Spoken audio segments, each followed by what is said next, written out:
We want to hear.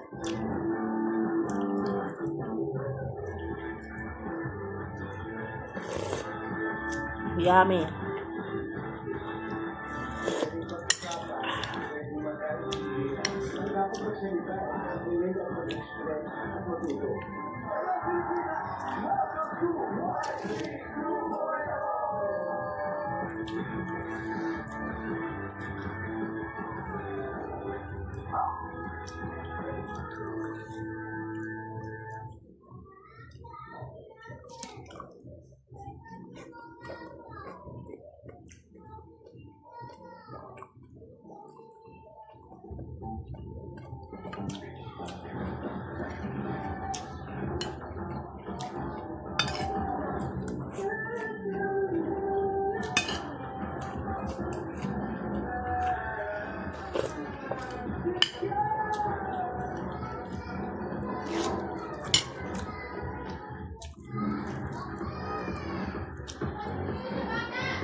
In Australia, July 25 at the TikTok Entertainment Center. Buy now, pay later with Afterpay for as low as $22 with interest-free installments. Presented by ABS Studios. ABS Global.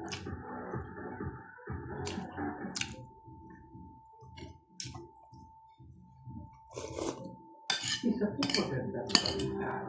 Ang ating ABS-CBN ay pinangalan bilang Gold Winner sa Finance Asia 2026. Ayon po ay kinilala bilang Best Managed Company in the Media and Entertainment category. Tuna po ito sa nominasyon at boto ng investors at financial analysts para sa mga pinakamahusay sa industriya. Ang pagkilalang ito ay patunay lamang sa ating matibay na samahan dahil wala po ang pangalan na ito kung wala po ang inyong pagmamahal at tiwala. Pag-apply natin lahat ito sa pamilya.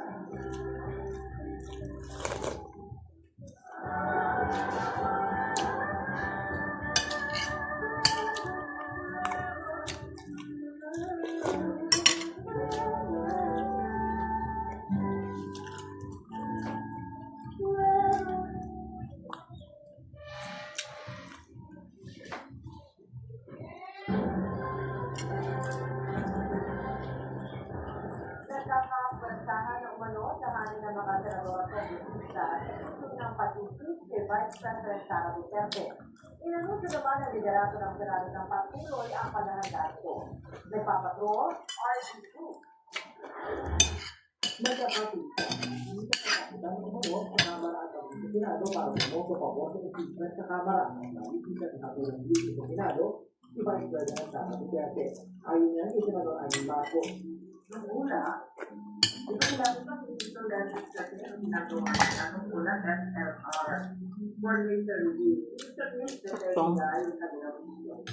Ngayon, yung 3 years na level sa open ano ba ito na nanakot? Ito niya naman ang pakatang gagawa sa Pilipinas ng Senador Paulo Duterte ng isang linggo. Sabi naman ng Senador ng Kapilya ko kontra nila kung kaya Yung ang kapit ng manong minority, po. Hindi lang impeachment. Lahat ng palay dito, ang trabaho natin ay ipupo.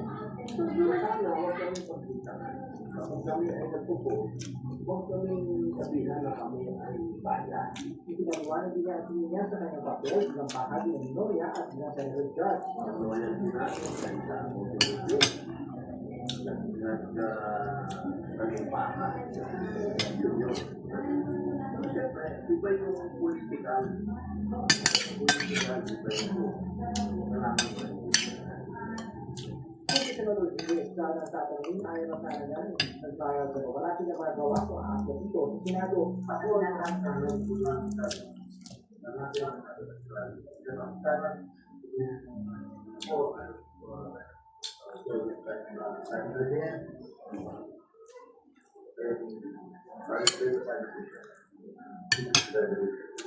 Hindi daw naman, Senate President Senator, so ang proseso at aksyon ng Senado oras na malagda ang mga impeachment committee ni Duterte.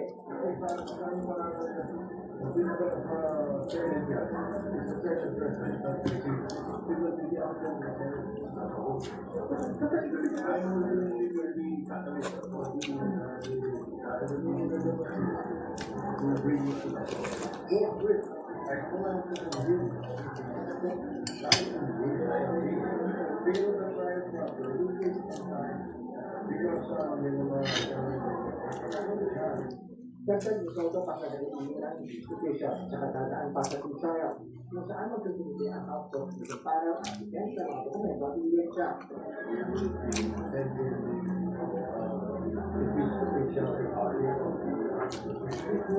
After a number of days, we will ask the prosecutor completely